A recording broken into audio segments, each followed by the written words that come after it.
సప్తమోక్ష క్షేత్రయాత్ర ప్రత్యేక కార్యక్రమానికి స్వాగతం సుస్వాగతం. మహాలయ పక్షాల్లో సప్తమోక్ష క్షేత్రయాత్ర నిర్వహిస్తున్నారు. ఎవరో కాదు, ప్రియాతి ప్రియమైనటువంటి శిష్య బృందాలలో నాకు కుడి భుజంలాగా ఉంటూ ఇన్ని సంవత్సరాల కాలము నుండి ఎన్ని యజ్ఞాది యాగాది క్రతువులలో నాకు అండగా ఉంటూ ధర్మాన్ని సంరక్షిస్తూ కాపాడుతూ నేను ఎటువంటి క్రతువు చేసినా ఏకచండీ కానీ నవచండీ కానీ శతచండీ కానీ సహస్రచండీ కానీ 18 శక్తిపీఠాలలో జరిగినటువంటి సహస్రచండీ యాగము భాగంలో కానీ 12 జ్యోతిర్లింగాలలో అతిరుద్ర యాగము మహారుద్రాభిషేకంలో కానీ నేను సైతము అని ఏ కార్యక్రమంలోనైనా సరే నాకు అండగా నిలబడి నాకు చేసేటువంటి కార్యక్రమాలలో మేము సైతమని నా ప్రియాతి ప్రియమైనటువంటి శిష్యుడు మీకు తెలుసు, రమేష్ అయ్యంగార్ గారు.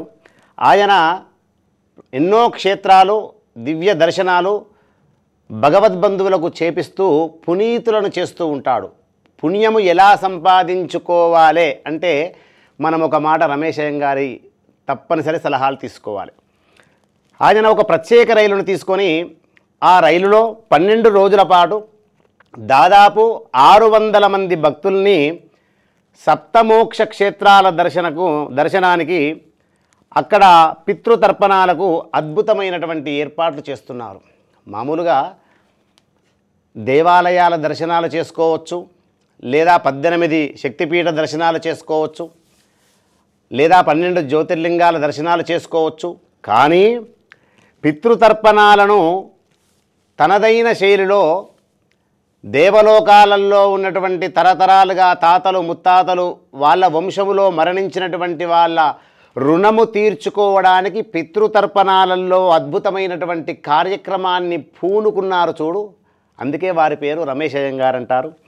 గత 40 ఏళ్లుగా లక్షలాది మంది భక్తుల్ని దేశములోని అనేక పుణ్యక్షేత్రాలకు తీసుకెళ్లిన అనుభవము వారికి ఉంది. ఏ క్షేత్రంలోనైనా సరే ఏర్పాట్లు ఎవరికి ఇబ్బందులు రాకుండా ఒక వసుదైక కుటుంబంలాగా అందరినీ కలుపుకుంటూ అందరినీ ఒక ప్రేమ అభిమాన ఆప్యాయత అనురాగాలతోటి వసుదైక కుటుంబంలాగా తీసుకెళ్ళి దర్శనాలు చేపిస్తూ వస్తూ ఉంటారు. ఇప్పటికీ కోకొల్లలు కొన్ని లక్షల మందికి యాత్రలు తీసుకొని వచ్చారు క్షేమంగా. అది కూడా అలాగే గతంలోని కూడా అనేక యాత్రలు చేస్తూ నిర్వహించినటువంటి కార్యక్రమాలు కూడా వారు చేశారు. ఇంతెందుకు, ప్రప్రథమంగా నా విషయానికి వచ్చినా కూడా గంగా పుష్కరాల సమయంలో 600 మంది భగవద్బంధువులను గంగా పుష్కరాలకు హైదరాబాదు భాగ్యనగరం నుండి అద్భుతమైనటువంటి ఒక రైలును పూర్తిగా మాట్లాడి నాకు అండగా నిలబడి పరమ పవిత్రమైనటువంటి భూమండలములో ఈశ్వరుడు సృష్టించుకున్నటువంటి మహానగరము త్రిశూలం పైన నిలబడ్డటువంటి బనారస్ వారణాసి కాశీ మహాపుణ్యక్షేత్రములో అప్పట్లో ఆ రోజులలో భయపడ్డాను. కానీ రమేష్ అయ్యంగారు నాకు అండగా ఉండి గురువుగారు మీ సమక్షంలో గంగా పుష్కరాలు చేయాలని ఆ గంగా పుష్కర యాత్రలో రైలుకు సంబంధించి నాకు అండగా నిలబడి నాతో పాటు వచ్చినటువంటి భగవద్బంధువులకు ఉదయము ఒక టీ దగ్గర నుంచి మొదలు పెడితే సాయంత్రం సమయము ఉపహారము వరకు ఎటువంటి ఇబ్బందులు రాకుండా ఆ యాత్రలో నాకు అండగా నిలబడి నా భూతో నా భవిష్యత్తు నిజంగా కూడా ఆ గంగా పుష్కరాలు నాతో పాటు ప్రయాణము చేసినటువంటి భగవద్బంధువులు నాకు సహాయము చేసినటువంటి రమేష్ అయ్యంగారు, ఆలయ క్షేత్రములో మరి అక్కడ ఉన్నటువంటి పండిత బృందము, ఆలయ అధికారులు, అది ఈ జన్మలో సరిపోదు చెప్పుకుంటే అటువంటి మహాపుణ్యక్షేత్రంలో గంగా పుష్కరాలకు సహాయం చేసినటువంటి మహానుభావుడు రమేష్ అయ్యంగారు. అలాగే హిందూ ధర్మం ఆధ్యాత్మిక ఛానల్ ద్వారా ప్రేక్షకులు చూసి గురువుగారిని విశ్వసించి నమ్మి ఇంత చక్కటి కార్యక్రమాలకు నాకు సైతము ప్రయాణము చేస్తున్నటువంటి భగవద్బంధువులకు ఎంతో ఆనందంగా ఆశీర్వచనం ఇస్తున్నాను. మరి ఇంతగా ఎందు గురించి మాట్లాడుతున్నానంటే పితృదేవతల రుణము తీర్చుకునేటువంటి సమయము సంవత్సర కాలములో మహాలయ పక్షాలలో తప్ప ఇక మిగతా రోజులలో రాదు. అందుకే మానవుడు మరణించిన తర్వాత 16 మాసాలలో 12 మాసికములు పెట్టి 16 పట్టణాలు 12 మాసాలలో దాటి అందులో వైతరణి నది చీమునెత్తురుతోటి ఉన్నటువంటి సముద్రము దాటాలంటే ఈ పితృతర్పణాల సమయాలలో మన పితృదేవతలకు పిండ ప్రదానము కావచ్చు లేదా తర్పణాలు కావచ్చు.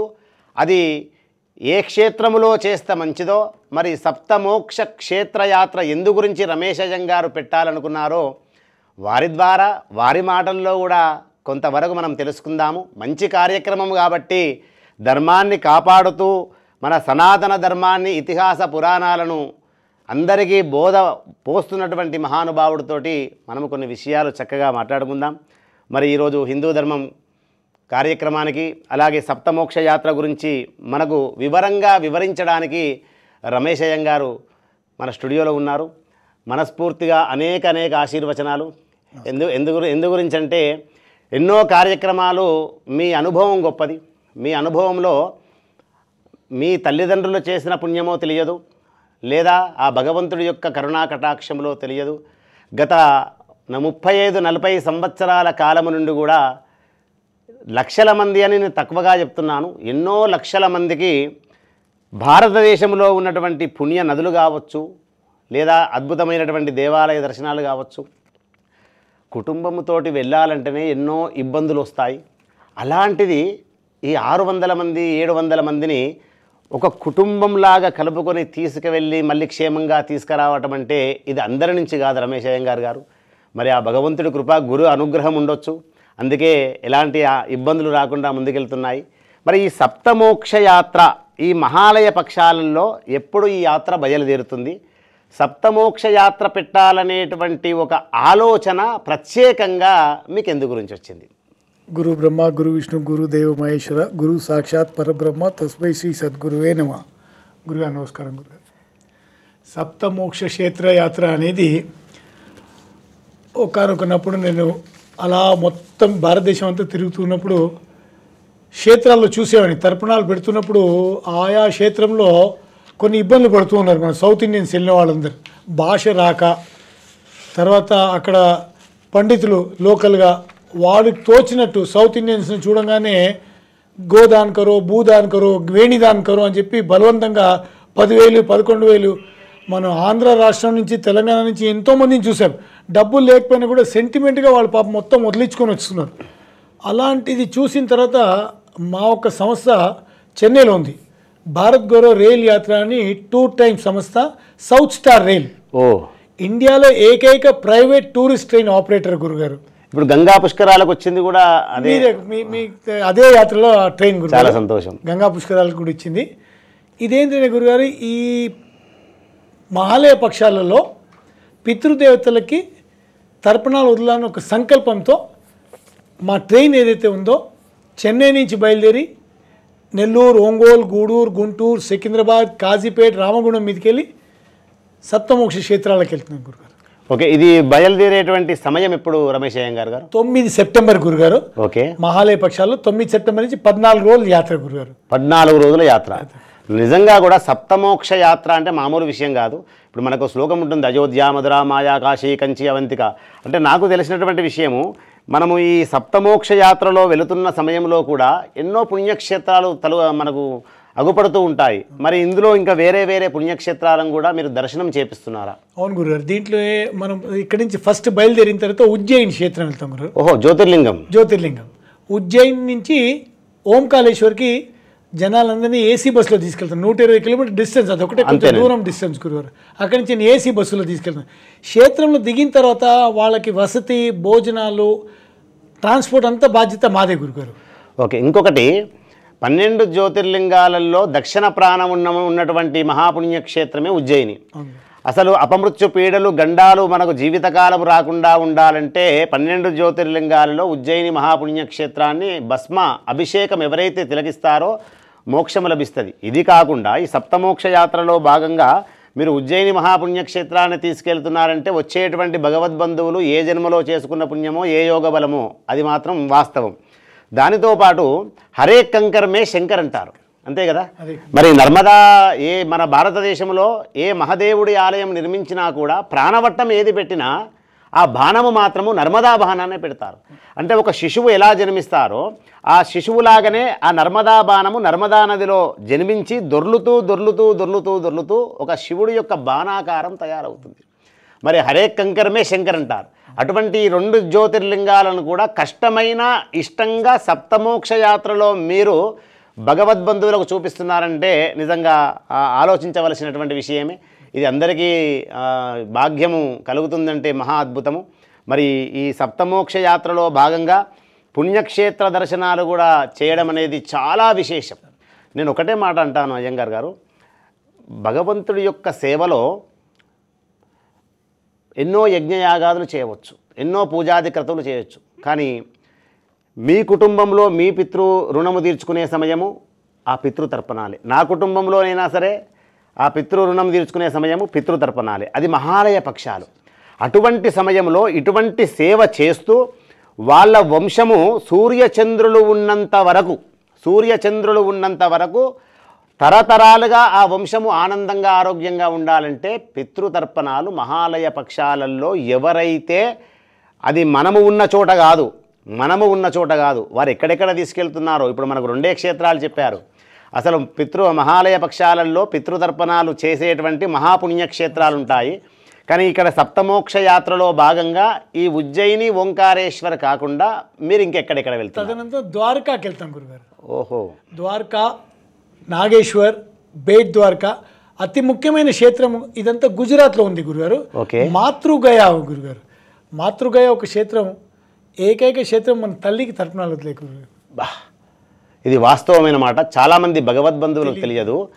మాతృగయ అది ఒక అనుభూతి. ఆ పుణ్య ప్రదేశంలో ఎవరైతే కదం పెడతారో తరతరాలుగా ఇటు 7 తరాలు వేసుకోండి, అటు 7 తరాలలో పితృదేవతలు వాళ్ళ తాతలు, తండ్రులు, ముత్తాతలు, తల్లులు ఎవరైనా మరణించి గనక నరకములో గనక ఉండి ఉంటే నరకాదు ఉత్తీర్ణ శాశ్వత బ్రహ్మలోకము, విష్ణులోకము, కైలాసలోకము లభించాలంటే మాతృగయలో మహాలయ పక్షాలలో పిండ ప్రదానము, తర్పణాలు వదలటం అనేది చాలా అనుభూతి, అదృష్టము. అది మీకు ఎందు గురించి అనిపించింది అలా చేయాలని? మాతృగా అనే క్షేత్రం గురుగారు, అక్కడికి వెళ్ళిన తర్వాత ఒకసారి నేను మా సతీమణితో వెళ్ళి చేసాము. అక్కడ చేసిన కళ్ళము నీళ్ళు వచ్చేసి గురు, ఎంత బాగా చేస్తారంటే అక్కడ ఒక క్షేత్రం మాతృగా అనేది చాలామందికి తెలియదు గురు. అక్కడ ట్రైన్ వెళ్ళడం ఎలాగో, వసతి లేదు, ట్రాన్స్పోర్ట్ లేదు అక్కడ. అలాంటి క్షేత్రం అది గురుగారు మాతృగా. బిందు సరోవర్ ఉంది. మీరు ఇంకొక మాట అడుగుతాను రమేష్ అయ్య గారు. మీరు ప్రారంభంలో ఒక మాట చెప్పారు, నాకు నిజంగా ఎంత ఆనందం అనిపించిందంటే, భారతదేశంలో ఉన్నటువంటి మానవులు 140 కోట్ల మంది అనుకుందాం. అందులో హిందూ ధర్మాన్ని, హైందవ ధర్మాన్ని కాపాడేటువంటి వాళ్ళు 60 కోట్ల మంది అనుకుందాం. కానీ ఇరు రాష్ట్ర తెలుగు ప్రజలు, ఇక్కడ తెలంగాణ భగవద్బంధువులు తీసుకోండి, ఆంధ్ర రాష్ట్ర భగవద్బంధువులు తీసుకోండి, మీరు ఏ పుణ్యక్షేత్రం తీసుకోండి, మన తెలుగు వాళ్ళు వెళ్ళని పుణ్యక్షేత్రం ఉండదు. పాపం వాస్తవానికి మన ఇరు రాష్ట్రాలలో జాలి, దయ, కరుణ, ప్రేమ, అభిమానము, ఆప్యాయత, అనురాగాలు, తొందరగా మోసపోవడము అన్నీ మనకే ఉంటాయి. చూడండి, మీరు ప్రారంభంలో ఒక మాట ఉన్నారు, మన తెలుగు వాళ్ళు పోతారు, భాష రాకుండా, ఆ హిందీ భాష కావచ్చు, వేరే రాష్ట్ర భాష కావచ్చు, రాకుండా వాళ్ళు ఏది చెప్తా దీన్ని వాళ్ళు భయపెట్టించి దాని లోపల ఉన్న సొమ్మంతా వాళ్ళకి ఇచ్చేసి ఇలా మోసపోతూ ఉంటారు మన ఇరు రాష్ట్ర తెలుగు ప్రజలు. వాళ్ళకి ఇబ్బందులు లేకుండా మీరు అండగా నిలబడి మీ సంస్థ ఇన్ని సంవత్సరాల నుంచి చేస్తూ భగవద్బంధువులకు సహాయం చేస్తూ ఈ సప్తమోక్ష యాత్రలో ఎన్నో భాషలు కావాలి. మన పురోహితులని తీసుకెళ్తాం గురుగారు, ట్రైన్లో మనతో కూడా పురోహితులను తీసుకెళ్తాం. అద్భుతం. మన ఇక్కడి నుంచి ఆంధ్ర పురోహితులను తీసుకెళ్తాం. చాలా అద్భుతం. అంటే ఎవరికి ఏ బంధువులకు కూడా మోసపోకుండా ఈ కార్యక్రమాన్ని మీరు చేస్తున్నందుకు భగవద్బంధువులు విశ్వసించి విశ్వాసంగా ధైర్యంగా వెళ్ళవచ్చు. అందులో మీ విషయంలో నేను గ్యారంటీ ఇస్తాను. ఎందు గురించి అంటే సుమారుగా నేను మిమ్మల్ని చూడబట్టు 25-30 సంవత్సరాల కాలం నుంచి చూస్తున్నాము. ఎన్నో కార్యక్రమాలు ధర్మం కోసం అర్ధరాత్రి అయినా సరే మీ సమక్షంలో కూడా ఒక భాగ్యనగరంలో అద్భుతమైనటువంటి దేవాలయము, అది ఎన్నో కష్టాలు వచ్చినా కష్టాలను ఎదుర్కొని ఇష్టంగా ధైర్యంగా అడుగు ముందుకు వేసి అదొక దేవలోకాన్ని నిర్మించారు. అదొక ధర్మాన్ని కాపాడేటువంటి దేవాలయము. చాలా ఆనందము. మరి ఈ సప్తమోక్ష యాత్రలలో మాతృగయ కాకుండా ఇప్పుడు అమావాస్య పిండ ప్రదానం కావచ్చు, మహాలయ అమావాస్య అంటేనే ఆ రోజు పితృదేవతలు ఎదురు చూస్తూ ఉంటారు. రమేష్ గారు, మీకు మహాలయ పక్ష అమావాస్య రోజున పితృలోకములో పితృదేవతలు ప్రతి వంశములో నేను ఒకటే మాట అంటున్నాను. ఏమంటున్నానంటే నా తండ్రి కోసం నేనే చేయాలి, నా తండ్రి కోసం నువ్వు చేస్తే ఆ ఫలితం రాదు, నీ తండ్రి కోసం నీ తల్లి కోసం నువ్వే చేయాలి. అందుకే యజ్ఞయాగాదులు దేవుడికి దండం పెట్టడం ఎవరైనా పెడతారు. ఈరోజు నేను ఈశ్వరుడికి దండం పెట్టలే, మర్చిపోయాను, ఇంకొకరు పెడతారు. వాడు పెట్టలే, ఇంకొకరు పెడతారు. కానీ మన పితృదేవతల రుణం తీర్చుకోవాలంటే ఎవరిది వాళ్ళే తీర్చుకోవాలి. మరి అందుగురించే ఈ మహాలయ అమావాస్య రోజు ఈ సప్తమోక్ష యాత్రలలో ఎక్కడ ఉంటున్నారు మీరు? మహాలయ అమావాస్య రోజు పర్వదినాన్న గయాలో ఉంటాం గురుగారు. అద్భుతం అండి. మహాలయ అమావాస్య నాడు గయాలో ఉంటాం గురు. మహా అద్భుతం. ఎందు గురించి అంటే గయా క్షేత్రం అనేది మామూలు క్షేత్రం కాదు. మీరు త్రివేణి సంగమము ఒక రకమైనటువంటి ఫలితం ఇస్తే, బనారస్ వారణాసి కాశీ క్షేత్రంలో మణికర్ణికా ఘాట్ సమీపంలో పెట్టిన పిండ ప్రదానం ఒక రకమైనటువంటి మోక్షాన్ని ఇస్తే, అయోధ్యలో చేసినటువంటి ఏదైతే క్రతువు ఉందో ఒక రకమైనటువంటి మోక్షం ఇస్తే, మధుర కావచ్చు, అయోధ్య, మధుర, కాశీ, కంచి ఏదన్నా కావచ్చు, ఇవన్నీ క్షేత్రాలు ఒక రకమైనటువంటి పితృతర్పణాలలో ఫలితం ఒక రకంగా ఇస్తే, కానీ గయా క్షేత్రములో అందులో మహాలయ అమావాస్య రోజు ఇంత అద్భుతమైనటువంటి కార్యక్రమాన్ని చేయడం అంటే అది అందరి నుంచి కాదండి. ఎందు గురించి అంటే ఆ రోజు గయాలో నాకు తెలిసి కొన్ని లక్షల మంది ఉంటారు.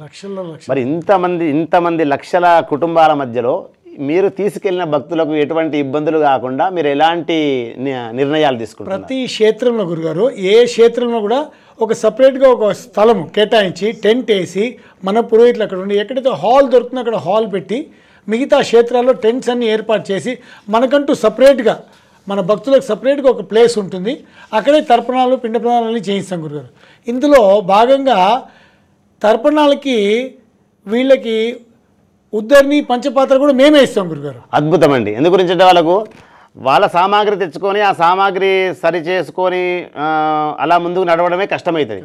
ఎందు గురించి అంటే పిండ ప్రదాన సమయంలో పంచపాత్ర తప్పనిసరి అవసరం. అందులో పంచపాత్రలో ఉద్దరిని గ్లాసు మనకు ప్లేట్ కావాల్సిందే. దానికి కావలసినటువంటి తిల్లలు, దానికి కావలసినటువంటి సామాగ్రి కూడా మీ సంస్థ అందజేయడం అనేది చాలా విశేషం.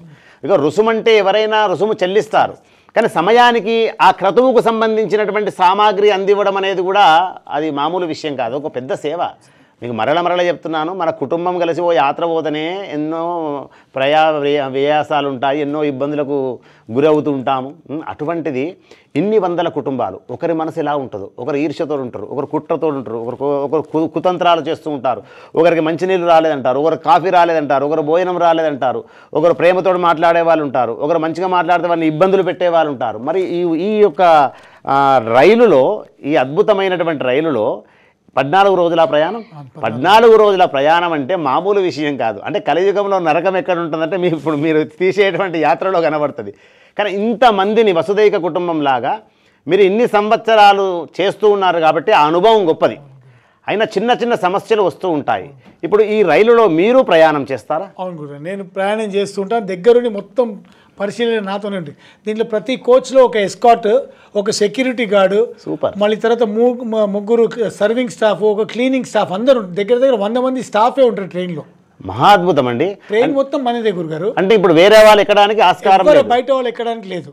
అంటే ఫుల్ సెక్యూరిటీ ఉంటుంది. సెక్యూరిటీ ఉంది. ట్రైన్ మొత్తం మనం నడిపించినట్టే గురుగారు, బయట వాళ్ళు ఎవరు రాడు ఇక్కడ. ఏది మన గంగా పుష్కరాలప్పుడు మీరు మనకు ఎలా సహాయం చేశారో అలాగే గురుగారు. ఎక్కడ ఏ స్టేషన్లో ఆగినా కూడా వేరే వాళ్ళు ఎక్కకుండా ఆ దర్వాజా దగ్గర మెయిన్ ఖచ్చితంగా మహా అద్భుతం అండి. అంటే వాళ్ళు హాయిగా నిద్రపోయినా కూడా వాళ్ళ సామాగ్రులకు ఎటువంటి ఇబ్బందులు రావు. ఇది చాలా ఆనందం అనిపిస్తుంది. మరి సప్తమోక్ష యాత్రలో భాగంగా మాతృగయా కాకుండా గయా మహాలయ అమావాస్య రోజు గయాలో ఇంకా మిగతా క్షేత్రాలు ఏమేమి? మథురాలో గురుగారు. మథురాలో కూడా ఒక క్షేత్రం, మోక్ష క్షేత్రాల్లో మథురా తీసుకెళ్ళడం జరుగుతుంది. మథురాలో కూడా అక్కడ ఒక హాల్ లాగా మాట్లాడి అక్కడ యమునా నది తీరాన అక్కడే తర్పణాలన్నీ వదిలేసేట్టు. తర్వాత మిగతా సైట్ సీయింగ్ వెళ్ళే వాళ్ళు సైట్ సీయింగ్ వెళ్ళవచ్చు గురుగారు. ఏది కార్యక్రమం ప్రతి చోట్ల వాళ్ళందరూ సైట్ సీయింగ్ వెళ్ళే వాళ్ళు వెళ్ళొచ్చు. కార్యక్రమం తర్వాత టైం ఉంటుంది వాళ్ళకి వెళ్ళడానికి. ఓకే, ట్రైన్ రాత్రి పూటే బయలుదేరుతుంది గురుగారు. ఓకే, అంటే ట్రైన్ మొత్తం మీ వెంబడే ఉంటుంది. అంతే ట్రైన్ మనం బయలుదేరే వరకు బయలుదేరేది గురుగారు. అందరూ వచ్చిన తర్వాత బయలుదేరుతుంది. ఇప్పుడు సప్తమోక్ష యాత్రలో భాగంగా మాతృగయా అయిపోయింది, గయా అయిపోయింది, మధుర అయిపోయింది, ఉజ్జయిని అయిపోయింది, ఓంకారేశ్వర అయిపోయింది, కాశీ గురుగారు, వారణాసి ఉందా? వారణాసి ఉంది. మహా అద్భుతం అండి.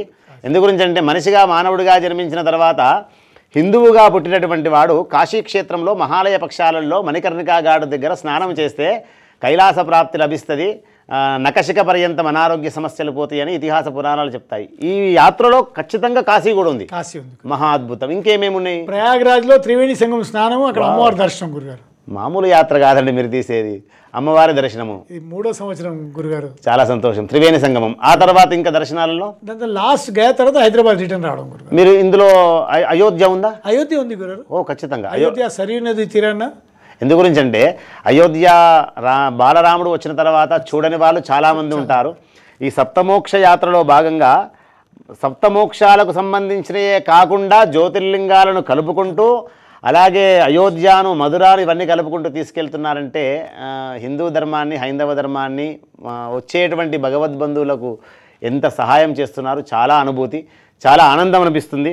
మరి నిజంగా కూడా ఇన్ని చక్కటి కార్యక్రమాలు మీరు చేస్తున్నారు కదా, ఈ భోజన వసతులు వారికి కావలసినటువంటి, కొందరికి షుగర్ ఉన్నటువంటి వాళ్ళు ఉంటారు, కొన్ని నానా రకాలుగా ఇబ్బందులు ఉన్నటువంటి వాళ్ళు ఉంటారు. ఇంత పెద్ద యాత్ర అంటే పిల్లలు రారు.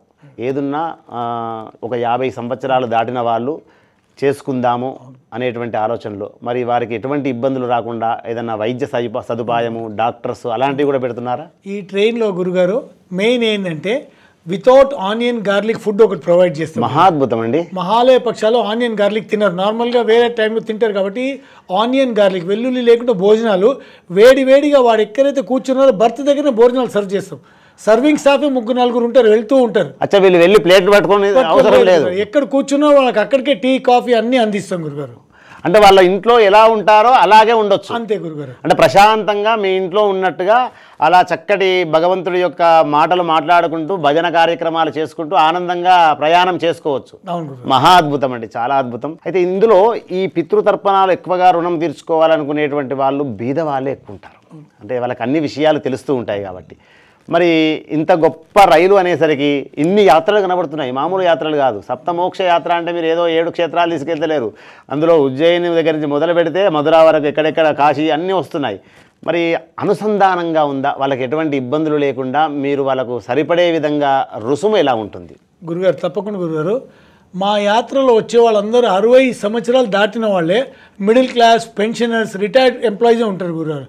మిగతా చోట్ల ఇప్పుడు ఐఆర్సిటీసీ లాంటి సంస్థలో ఎప్పుడైనా వీళ్ళు యాత్ర వెళ్ళాలంటే మొత్తం రుసుము ముందే చేర్చాలి. అవునండి, ఫుల్ అమౌంట్ కట్టాలి. ఈ మా దగ్గర అలా కాదండి. ఎందుకంటే పెన్షన్ వస్తుంది, పిల్లలు పంపిస్తారు, యూఎస్కి వెళ్ళంతా పిల్లలు బుక్ చేస్తారు. మేమేం చేస్తామంటే రిజర్వేషన్ చేసే సమయానికి కొంత అమౌంట్ అడ్వాన్స్ కింద కలెక్ట్ చేస్తాం. తర్వాత 1 month 1.5 month టైం ఉంటుంది కాబట్టి అంచెలంచెలుగా పేమెంట్ సమకూర్చుకుంటారు. ట్రైన్ ఎక్కే సమయం వరకు పూర్తిగా చెల్లిస్తే చాలు. ఇది ఒక మంచి అవకాశం. ఎందు గురించి అంటే పూర్తిగా ముందు ఇస్తేనే మీ సీటు కేటాయింపు చేస్తామనేటువంటి వాళ్ళు చాలామంది ఉంటారు.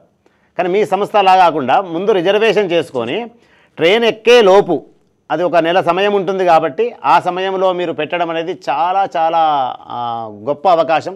ఒకటేసారి పేమెంట్ చేస్తే క్యాన్సిల్ చేస్తే ఎక్కువ అమౌంట్ పోతుంది. అవును, పాపం మిడిల్ క్లాస్ వాళ్ళు, పెన్షనర్స్ ఉంటారు కాబట్టి కొంత ఎక్కువ అమౌంట్ కలెక్ట్ చేస్తే వాళ్ళకి బాధ కలుగుతుంది. కాబట్టి అడ్వాన్స్లోనే కొంతవరకు పర్సెంటేజ్ జిఎస్టీ ఏదైతే ఉంటుందో ఆ అమౌంట్ కట్ చేసి బ్యాలెన్స్ అమౌంట్ రిటర్న్ చేస్తాం. వాళ్ళకి మళ్ళీ రిటర్న్ కూడా చేస్తాం. ఒకవేళ క్యాన్సిల్ చేసుకుంటే అనివార్య కారణాలు అనివార్య కారణం. సో ఆ డబ్బులు మొత్తం పెట్టుకోం గురుగారు. ఇప్పుడు 10,000 అడ్వాన్స్ చేశారు, అడ్వాన్స్ వచ్చిన తర్వాత చాలా మంది క్యాన్సిల్ చేసుకునే వాళ్ళు ఉన్నారు. అది జిఎస్టీ వరకు, టీడీఎస్ వరకు పట్టుకొని మిగతా అమౌంట్ 90% రిటర్న్ చేస్తాం గురుగారు. భగవద్బంధువులు మీకున్న సమస్యలు, అది ఏ సమస్య అయినా సరే, ఏ దేవుడు యజ్ఞము, యాగము, పూజ, వ్రతము, నోములు, స్తోత్రాలు, పారాయణాలు, ఏ కొండకు పోయినా తీరని కోరికలు, మీ మనస్సంకల్పితము మీ వంశము అభివృద్ధిలోకి, మీ గోత్రాభివృద్ధిలోకి వస్తూ సూర్యచంద్రులు ఉన్నంత వరకు ఆనందంగా ఉండాలంటే సప్తమోక్ష యాత్రలో పితృ రుణము, మీ తరతరాలుగా పితృదేవతల రుణము తీర్చుకునే సమయము ఆసన్నమైంది. కాబట్టి మనస్ఫూర్తిగా భగవద్బంధువులు ధైర్యంగా, మీ పిల్లలు కూడా ధైర్యంగా పంపించవచ్చు. నిజంగా ఇంత చక్కటి యాత్ర మీరు పూనుకున్నందుకు ఆ 3 దేవతల అనుగ్రహంతో మీతో పాటు ప్రయాణము చేస్తున్న భగవద్బంధువులకు ఇన్ని క్షేత్ర దర్శనాలు, గయా అలాగే మాతృగయలో మీ పితృదేవతల రుణము తీర్చుకునేటువంటి గొప్ప సమయము. కాబట్టి ఈ రోజు వరకు అంత ధైర్యం ఎవరు చేయరు. ఆ ధైర్యము చేసినటువంటి మహానుభావుడికి, వారితో పాటు ప్రయాణం చేస్తున్నటువంటి భగవద్బంధువులకు క్షేమంగా వెళ్ళి తిరిగి రావాలని ఆ ఈశ్వరుని వేడుకుందాం. మనస్ఫూర్తిగా మీ తరతరాలుగా పితృదేవతల అనుగ్రహం లభించాలని కోరుకుంటూ జై గురుదత్త, శ్రీ గురుదత్త, జై జవాన్, జై కిసాన్.